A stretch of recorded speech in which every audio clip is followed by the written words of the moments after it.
anyone kills any other human being, unless it be for murder or for spreading corruption in the land, it is as though he has killed the whole of humanity. Any person kills any other human being, whether Muslim or non-Muslim, unless it be for murder or for spreading corruption in the land, it is as though he has killed the whole of humanity. And if any human being saves other human being, it is as though he has saved the whole nation. So according to the Quran, killing any single innocent human being is prohibited. If a suicide bomber comes and kills a woman who's cooking, she's innocent, it is 100% prohibited, whether done in Pakistan or Afghanistan or America or Dubai. Is the answer clear? Okay. 100% wrong. Whoever's doing it, whether namesake Muslim or American or propaganda, whoever's doing it, Okay. fine. So is it clear answer? That is clear. 100% clear? 100%. Whether you do, anyone so that does, is wrong, yeah? 100% wrong. It is as though he has killed the whole of humanity. There is no other scripture that I know of today. Okay. There is no other scripture that I know of today that gives this statement that if you kill one human being, it is as though you killed the whole humanity, except the Quran. There is no other scripture that I know which says that if you save one human being, you have saved the whole of humanity. No other scripture. Perfect. Now, can I ask you something? Yes, you are told most me welcome. this is wrong, yeah? 100% wrong. Fine. Now, why are you here? The way I look at it, all of these are innocent, loving people here.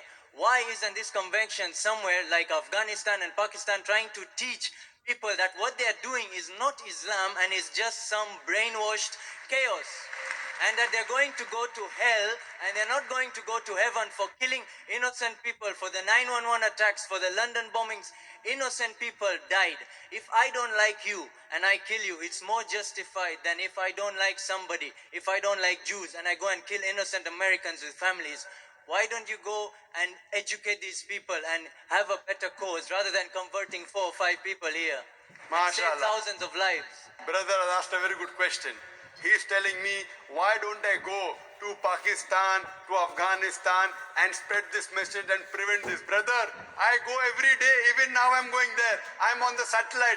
We have Peace TV reaching 100 million people. This is how much? That's what I wanted to hear. This is 20,000-30,000 people. The audience here will be 20,000-30,000 people, not more than that. You see the recording. Why do the recording? So that I can go to Pakistan, I can go to Afghanistan, I can go to even America. And my lectures on jihad and terrorism, the maximum viewership, it has got more than 100 million people. And it is meant for the full world. I'm giving here, it is being recorded, being telecast. The thing is, I cannot force anyone the point of the sword accept my message. Can I force you? Am I forcing you? Am I forcing you to accept my message? No, you're not How can I force the people of Pakistan? How can I force the people of Afghanistan? At the same time, I also tell the innocent people being killed, I agree with you. What's the numbers? You said, 4 or 5 people converting here is better than telling that. My job is to deliver the message. فَذَكِّرْ إِنَّمَا أَنْتَ مُذَكِّرٌ.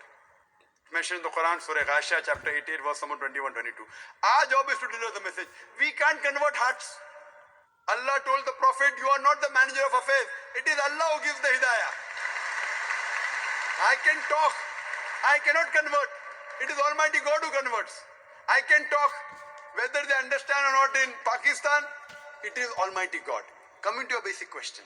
According to me, you should see my cassette. Is terrorism Muslim monopoly? Is terrorism Muslim monopoly? If you see that cassette, your mind, your vision of terrorism will improve. Time does not permit me to give a talk here again. But I'll tell you for sure. According to me, the terrorists are mainly the politicians. It is they who create this. You go anywhere. You know in India, all the riots that took place, indirectly or directly, it's the politician. Babri Masjid.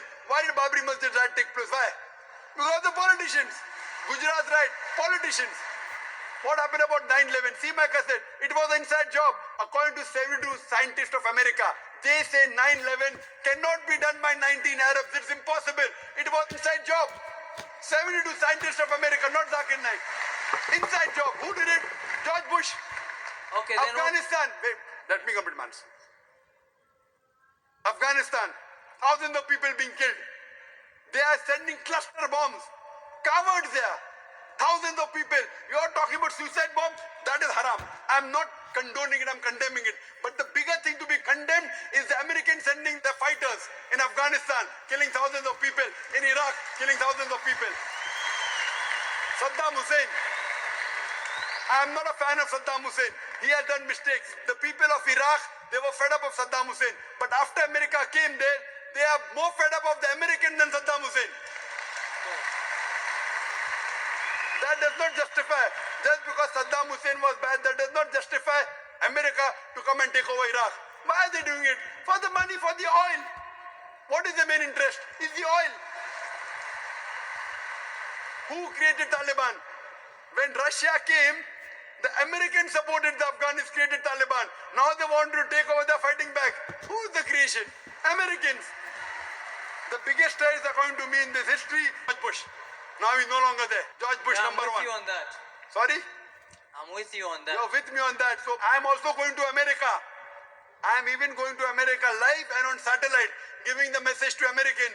I was the first person that I know of in the public after 9/11 in Australia. I said, I'm a fundamentalist and I consider George Bush to be the biggest terrorist. It came at headlines.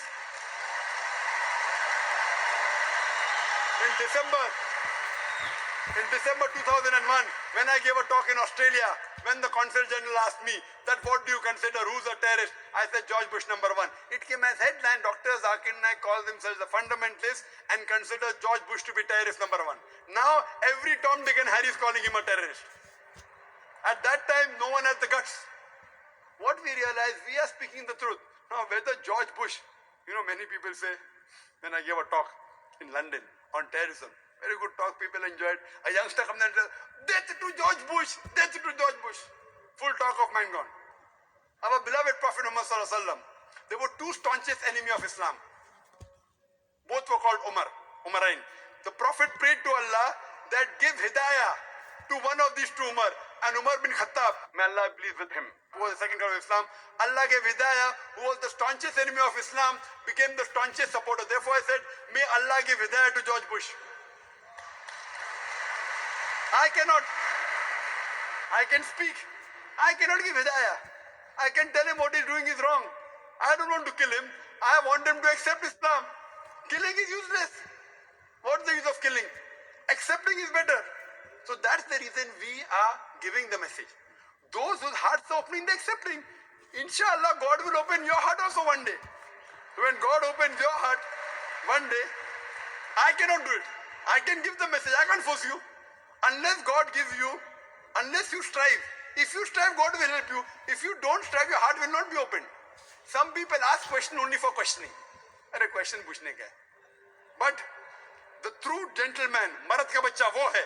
When he gets the answer, he accepts it. People just ask for questioning. My question पूछने के लिए. You spoke very loudly. I am asking you. I gave a speech. I said so many things. Do you agree with it or not? Yes, I agree with it. Are you a Hindu? I'm actually your favorite. I'm an atheist. Atheist, That's what I mashallah. heard you enjoy. You're atheist. You're my favorite. No, I'm not your friend, but I was told that you like having debates with such. Yes, atheist. Okay, brother, you're an atheist. Fine. I would like to congratulate you. You'd like to what? I would like to congratulate you. You know why? Why?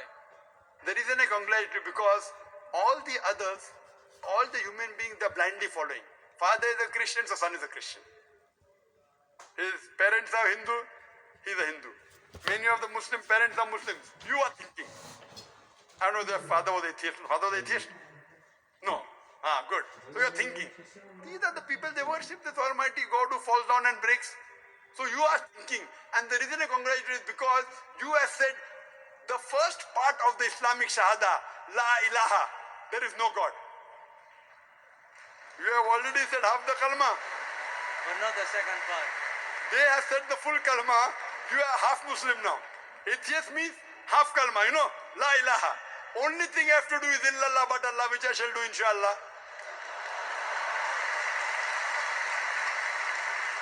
I am congratulating you because you have agreed to the other people who believe in wrong gods. First I have to spend half my time in trying to convince them the God you are worshipping is wrong. You have already agreed there is no God. Only thing I have to do is prove to you about Allah, which I shall do inshallah. Brother, suppose there is equipment which is bought. equipment is put in front of you. No one in the world has ever seen. No human being has seen is put in front of you. And if I ask you the question, who is the first person who will be able to tell you the mechanism of that equipment? I've heard this speech and it's the creator. It's the creator. So the creator of that equipment will be the first person who will be able to tell you the mechanism of that object. You may say creator, you may say manufacturer, you may say inventor, you may say maker, whatever it is, somewhat similar. Now I'm asking you a question. How did this universe come into existence? How did this universe come into existence? You're going to now mention the Big Bang and all. No, I'm that. asking you. Yeah. Don't tell me what I'm going to mention. I Well, want to know if- what is the...